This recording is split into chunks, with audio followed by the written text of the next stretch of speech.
Hi everyone, Dr. Funke Afolabi Brown here. So today I want us to talk about something that seems very simple, but I can tell you is often profound.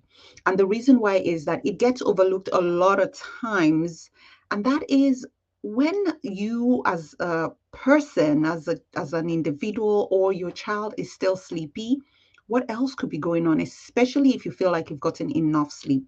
So, for those who don't know me, I am Funke Afolabi Brown. I am a sleep medicine physician, and I founded Restful Sleep MD and the Restful Sleep Police. And we have one mission in mind, and that is to help improve your sleep, changing your relationship with sleep so that you and your loved one can thrive and live your fullest potential. Now, I've had this situation a lot of times, right? When I have patients or clients or friends or family show up and say, well, I'm still very sleepy, even though I seem to be getting enough sleep, right? So, the first thing I always ask is, how many hours of sleep are you getting, right? And just as a reminder, there is a wide range to the number of hours that we are supposed to be getting, and it varies by age. So, for instance, a newborn spends most of the day sleeping, anywhere from 14 to 17 hours of sleep. And then when you get to that 4 to 12 month old stage, you're about 12 to 16 hours of sleep. And then moving forward to that toddler stage, 1 to 2 years of age, you're sleeping about 11 to 14 hours.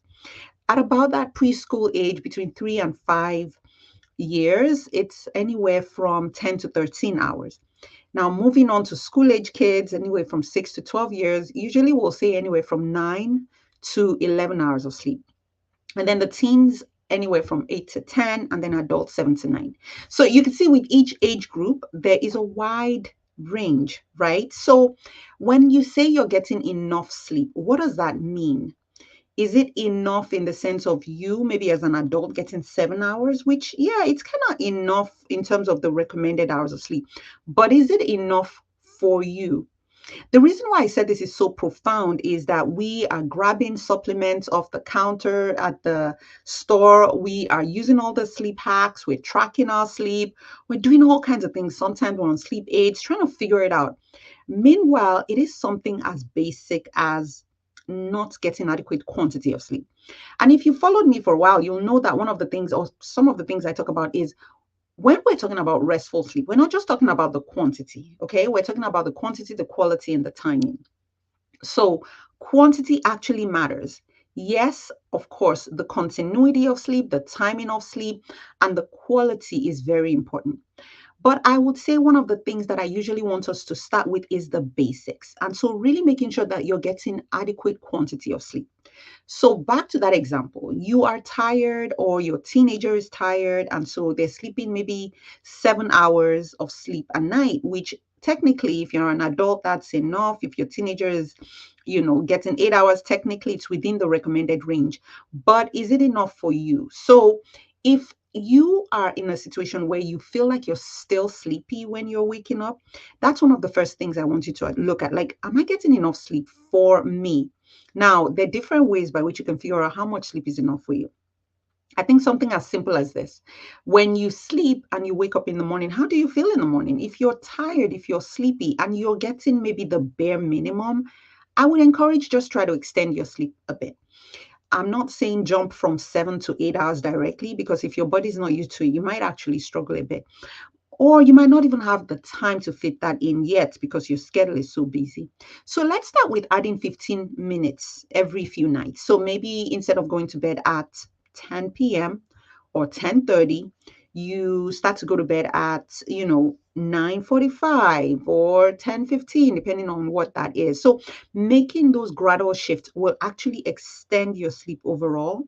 And I would say, try with the beginning of the night. Now, if you can sleep in a little and make that your new wake up time, that is possible too. But most times, especially with the families I work with the parents I work with, you have a set time you have to wake up so you can get to work. So it might not be possible to sleep in, but you could go to bed a little bit early, especially if you're somebody that you notice like, oh yeah, when it's bedtime, I'm exhausted, my head hits the pillow and I'm done, I'm gone. So that would be the best place, I would say, to start. Fit that foundation right. Establish, of course, healthy sleep habits. Try to see if you can get more time in to sleep. Now, if you are noticing, though, this is the caveat, especially for those who have struggles with sleeping. If you are noticing that you go to bed and now, okay, you've added 15 extra minutes and now it's taking you an hour or 45 minutes to fall asleep, then something else is going on, right? That's when we start to say, okay, is there a disorder going on like insomnia? Do you have delayed sleep phase syndrome where your body is just naturally not able to fall asleep so early? Do you have, restless leg syndrome, some other issues going on that's making it hard for you to fall asleep? In which case, we kind of have to go through a different pathway. But I want you to at least start with this. Don't forget the basics. 7 hours for you may be not enough. And so, again, figure out how you feel when you wake up in the morning if you've gotten 7 hours, and then try to see, okay, what happens when I get 7.5 hours, or when I get 7 hours and 15 minutes, or when I get 7 hours and 45 minutes or 8 hours, and then listen to your body, see how you feel when you wake up, figure out, are you still tired? In which case, try to extend it even a little bit more. And so when you feel like you're getting sufficient quantity, but you're still tired, then we can start to say, okay, where else are we missing it? Are we taking caffeine before bed? Are we following those appropriate sleep habits? Do we have an underlying sleep disorder? You can kind of get that, going. Another trick that I use that for people to figure out how much sleep they actually need is really what I call the sleep vacation. Okay, so what does that mean? It is literally going during a time when you don't necessarily have to wake up at a set time or go to bed at a set time, where you are kind of free. Maybe like, you have a 3-4 day weekend or something. And so you just figure out listen to your body. When are you most likely to feel sleepy? And then you make sure you go to bed at that time. And you don't have to wake up to an alarm clock. When are you most likely to wake up?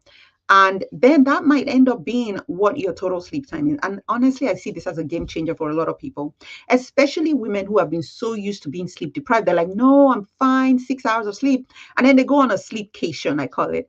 And they're like, oh, I actually need 7.5 hours. Like, I slept completely, I got rid of bright light. I went to bed and I did not wake up until, much later, right? So that is a way to figure out what your sleep needs are. 7 to 9 hours is a wide range, and it might not be 7 hours for you. It might be 7.5. So figure that out as a place to start. If you start to notice, like, I'm still sleepy despite getting enough sleep, right? Enough for who? Enough for you is what we're really looking for.